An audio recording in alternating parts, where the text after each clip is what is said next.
আমার বিশ্বাস তোমার উপর থেকে উঠে গেল, তোমাকে আমি আর পছন্দ করি না। এই যে দানা বাঁধবে দিলের ভিতরে, 3 দিন পর 4 দিন পর ঘা বড় হবে, ঘা বড় হতে হতে হতে হতে আর একদিন হবে কি, এই অবিশ্বাস দুজনের সংসারে ফাটল ধরাবে। মহিলাকে তখন নিজের বাপের বাড়ি চলে যেতে হবে। এখানেই শেষ নয়, কতটি ঝগড়া আছে। বাটনা মাদ্রাসায় ফতোয়া যাবে, কি ছেলেটা ছেড়ে দিবে, কি করা যাবে?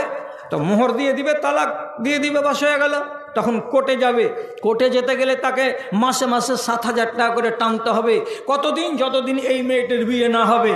আবার যদি উল্টো হয় যে এই মহিলাই বলছে ওর ভাত খাবো না, ভাত খাবি না তো তাহলে মোহরানা ঘুরিয়ে দে, ও যে 1 বছর আমার কাছে থাকলো তো মোহরানা কেন ঘুরিয়ে দিব?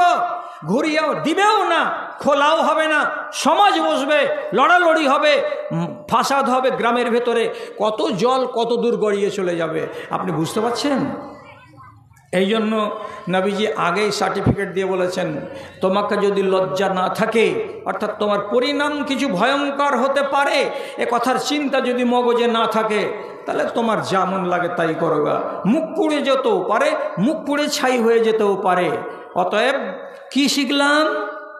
লজ্জা এমন একটা গুণ, যে গুণটা মানুষের ভেতরে থাকতে গেলে তার ঈমান বৃদ্ধি হয়, মানুষটার ঈমান তাজা থাকে।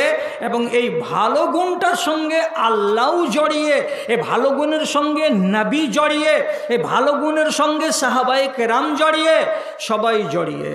আপনাকে একটা কথা বলি, বেশি লম্বা চড়া কথা বলছি না, আপনাকে একটা ছোট্ট করে হাদিস বলছি। আল্লাহ তাআলা হায়া করেন না, করেন না? সহিহ হাদিস, আল্লাহ রাব্বুল আলামিন নবী বলছেন, ইন্নাল্লাহা হায়ুন কারীমুন ইস্তাহি মিন আবদিহি ইযা রাফা'a ইয়াদাইহি আন ইয়ারুদ্দাহু সিফরা। কি বলা হলো?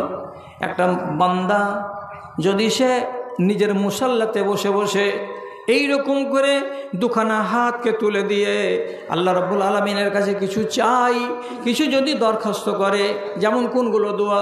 আল্লাহুম্মা ইন্নী আসআলুকাল জান্নাতাল ফিরদাউস, আল্লাহুম্মা ইন্নী আসআলুকা ইলমান নাফিআন।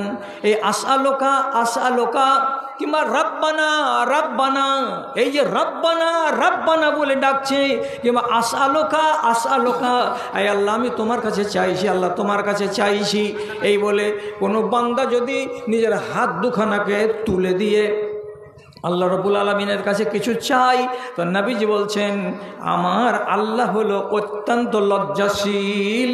আল্লাহ তাআলা বলছেন, ওই হাত দুখানাকে খালি খালি ফিরিয়ে দিতে আমাকে বড্ড লজ্জা লাগে। আমি ওই বান্দার হাতকে খালি খালি ফিরিয়ে দেব, কিছুই দিব না তার হাতে, এটা করতে আমাকে বড়ই লজ্জা লাগে। বড় লজ্জা লাগে মানে কি? আল্লাহ তাআলা বলছেন, তখন আমার মনের ভেতরে এটাই তৈরি হয়, কি করে আমি আমার বান্দাকে খালি ফিরিয়ে দিব, এটা মনে আমার দ্বিধা লাগছে, আমার মনের ভেতরে সংকোচ তৈরি হচ্ছে। আল্লাহ তাআলা তখন বলেন কি, না না, আমার এই বান্দার হাতকে খালি ফিরিয়ে দেওয়া যাবে না। কি পেলাম? আল্লাহ তাআলা আপনার হাত দুখানে দেখে উঠে আছে, ভিক্ষার মতো করে আপনি তুলে আছেন হাত, তাকে দেখে আল্লাহকে কি লাগলো? লজ্জা লাগলো। আল্লাহর লজ্জা আর আমাদের লজ্জাতে আসমান জমিনের তফাৎ আছে। মোটা অঙ্গে বুঝেন যে আল্লাহ রাব্বুল আলামিনের ভেতরেও কি আছে? লজ্জাবোধ আছে। ইয়াকে দিব না, কি বলবে লোকটা? কি বলবে মানে? কি বলবে মানে কি? একটু পরেই, 3 দিন পরেই এই লোকটা যদি উল্টা কথা শুরু করে দাও আল্লাহর শানে, কি বলে উল্টা শুরু করবে? হ্যাঁ, কত চাইলাম, দোয়া করে করে হাত উঠিয়ে উঠিয়ে হাতকে মানে ঢিল করে দিলাম, বগলে ব্যথা হয়ে গেল, কিন্তু আল্লাহ তাআলা দেয় না তো। না না না, আল্লাহ গরিবকে দিবে না, আল্লাহ দিবে তো সব লাট সাহেবগুলোকে দিবে। এই যে ফালতু কথাগুলো বেরিয়ে যেতে লাগলো আপনার মুখ দিয়ে, কেন? পেলেন না বলেই তো। আপনার ভিতরে অতটুকু জ্ঞান ছিল না, আপনার ভিতরে সবুর ছিল না, ধৈর্য ছিল না, বলে হুট করে আপনি আল্লাহ রাব্বুল আলামিনের বিরুদ্ধে কথা বলতে লাগলেন। তো আল্লাহ তাআলার এইটুকু, আল্লাহ নিজের কথা বলছেন যে আমার ভেতরে এই চেতনাটুকু আছে যে এই বান্দাকে যদি আমি খালি হাত ঘুরাই তো তাহলে এর পরিণামটা কি হবে? উল্টা পাল্টা হয়ে যেতে পারে।